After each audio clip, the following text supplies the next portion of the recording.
go. What is going on, Cover One crew? Welcome back to the show. Hope everybody is good. What a contest we saw on Thursday Night Football. Those Las Vegas Raiders, they scored 0 points a week prior and dropped 63 on those Chargers, getting head coach Staley and the general manager fired just recently about a couple hours back. But I'm telling y'all, it is bad news for the Chargers. Good news for us because we got some good points. We're talking boom or bust, week number 15. Who's going to boom? Who's going to bust? I'm giving y'all my predictions on these, 12 players we got on the board, starting with running backs. Let's talk a little Najee Harris, 119 points, 45% on the boom rate.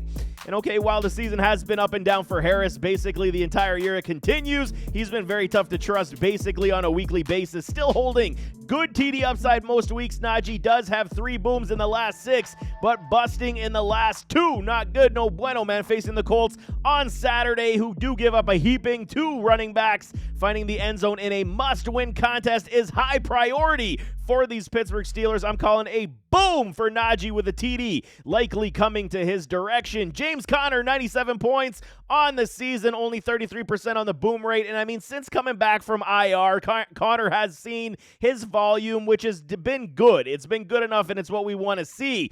But it hasn't necessarily translated into heavy, great point productivity, and having a monster boom in the revenge game versus those Pittsburgh Steelers, 22 points on that show. It's been a problem. It's his first boom in the last 6 games played. So, coming off the bye week, facing these 49ers and the stout defense, it should be tough sledding for a James Conner. I don't expect a whole heaping back to bust for a James Conner. Hopefully Kyler can at least move this offense for our pieces that we require. Kenny Walker the third, 136 points, 54% on the boom rate. And the only issue with Kenny so far in his short career has been, how much time he has spent in that medical room because he is such a violent runner. Coming back, last week after missing 2 contests with the oblique injury, at least he shook off the rust to almost get us that boom game. Facing the Eagles in a must-win on Monday Night Football. The Eagles front 7, they've been gashable as of late.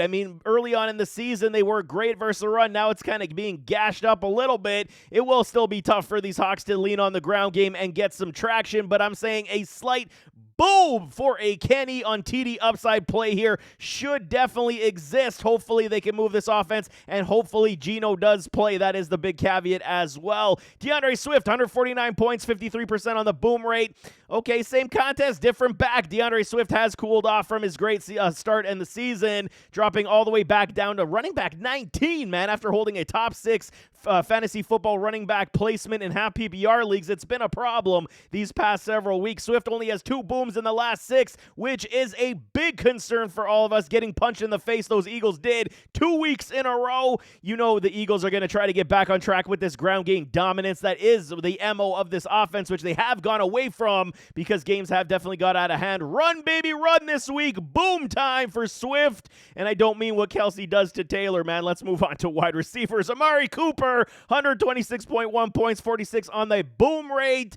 Okay, and the Brownies, their season has been, complete dismay when it comes to injuries. But getting dubs in the win column has still been, how they've been able to get everything working right now. Cooper has had his games, but he has been less than consistent, over the past several years. This year has not been going great for him, having busted in 4 of the 4 games after having 3 straight booms facing a Bears improved secondary. It's going to be no easy task. There is no kidding. Cooper does have flex appeal, but should be somewhat of a risky play, even with a Joe Flacco slinging the football. I'm staying on the bust trend this week for an Amari Cooper. It'll be close, but I'm a little bit skittish because the Browns defense has improved quite a bit these last several weeks. Curtis Samuel, 96 points, 33% on the boom rate.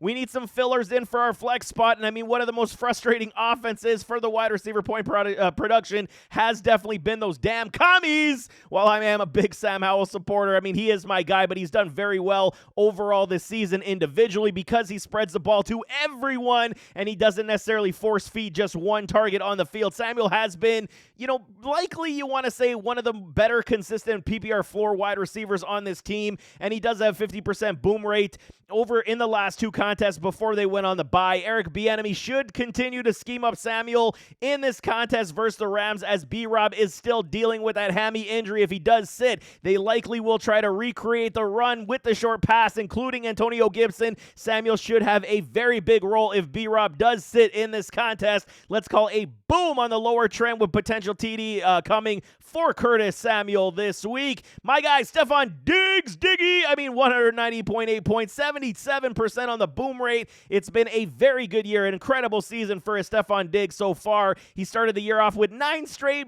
booms, man. He was rivaling guys like CMC and was a top 3 wide receiver, rivaling CMC in boom games, I should say. I mean, cooling off huge, though, in these past 4 contests. Diggs has only seen 1 boom in the last 4. The Bills' changeover at offensive coordinator definitely has helped the overall aspect of the pass game, but it has limited Diggs to those high-end numbers, which has crippled us for any Diggs owners, man. Scoring no more than 5 points in 3 with a topper of 16 in 1. Over those last 4, Diggs needs to get back on track in a monster big way versus these Dallas Cowboys. Weather, though, could be a big problem with high winds and potential rain. 50-mile-an-hour gusts is not going to be good in helping out the pass game, but you got to think Diggs got to be force-fed versus one of the bigger teams the Bills have played in a long time. Let's get back to Jiggy with booms for Diggy. I mean, let's go, man. That's lame, but whatever. I'm talking a bunch of smack today. I had lots of coffee today. That's why I'm going, man. Calvin Ridley, under 37.2 points, 46% on the boom rate. The mass inconsistency continues, and it keeps managers' hair going gray at this point. I'm telling y'all, there's legit has been no in-between for a Calvin Ridley this season. Either he booms huge or he busts out. I mean, this is just basically the MO for Ridley this year, having boomed 2 of the last 4. And I mean, losing Christian Kirk is a big problem. It's going to bring more coverage to his side once again. Having the trio of Kirk, Zay Jones, and Ridley has been great for Ridley getting open, but no Kirk is definitely going to cause a problem. Facing the Ravens' stout defense in a very big contest for both clubs. I mean, T-Law still dealing with that ankle injury, even though he did suit up last week and was able to spread the ball around. I'll call a bust for a Calvin Ridley this week. Outside of a TD to save his day, we likely can still start him, but I would definitely temper the expectations in this one. Tight ends, Tucker Kraft, 28 points on the season, only 30% boom rate, but he has picked up steam since Luke Musgrave did go down with that injury. The Packers youth movement is starting to take shape, and we like it, and I'm a big fan of rookie Tucker Kraft showing his ability basically on the weekly now. His upside is something to take notice of. We can't fade that whatsoever, and I mean, giving us a decent floor with TD upside on limited target share is a very positive sign. You give this man more targets, you're going to see more point productivity come his way. Kraft could be one of these guys we trust this week versus a very weak, leaky Buccaneers defensive secondary. TD upside for the boom could be coming for Tucker Kraft this week. I do like it for tight end play, man. Ty Conklin, 73 points on the season, 23% on the boom rate. Well, okay, he's the epitome of having a consistent floor. We can say it that way. I mean, it does rest with Ty Conklin here, but I mean, for the tight end position, having a safe floor will provide wins overall because you're getting decent point productivity. I mean, while there's zero flash in Ty on a bad Jets offense, he'll get you anywhere from 4.5 to 10 points weekly. That's basically been how he has flirted with this season when it comes to his statistics. He won't set ablaze anything in a boom of 15 to 20 points. There's no way Conklin is doing that, but in nearly 3 of the last 5 contests, he's boomed outside of missing the third boom by 0.3 points. So he would have 3 out of 5, which is good news for us in tight end reliability. The Jets do play Miami this week, which could again give PBR upside to Ty Conklin as Zach Wilson does look for that safety blanket. I'll call a mid-level risk boom for a Ty Conklin and fill-in tight end play if you guys are looking for a safer floor. There is absolutely potential for bust here, but there is a decent potential for him to at least get that low-end boom to keep us going in the fantasy football playoffs. Kyle Pitts, 88 points, 23% on the boom rate. Okay, it's hard for me to jump off the Kyle Pitts bandwagon because he's a player just loaded with potential and ability. However, these Falcons, man, they continue to misuse Pitts. They don't have a QB that can feed him the ball with high levels of consistency or have the appropriate scheme to get him involved on a weekly basis. This is the problem that I see. Kyle Pitts, okay, he's got 1 boom in the last 7 games, which came last week. It is not good. It has not been good, and Ritter seemingly is starting to figure things out. You want to believe, but I mean, facing a Panthers defense that does cover wide receiver receivers and tight ends pretty well, even though their season is dreadful. I'm calling a bust game once again on the docket for Kyle Pitts this week. I do not like it 2 weeks in a row. It has not happened this season. I don't foresee it happening once again. Last one we got is Hunter Henry, 82 points on the board, 31%. Okay, and even though Henry did, he does sit as a top 15 fantasy football tight end right now, you really have to fall into the end zone 6 times in a regular season to be a top 10 fantasy football tight end these days. That's just how it is for fantasy, lack of their productivity for tight ends.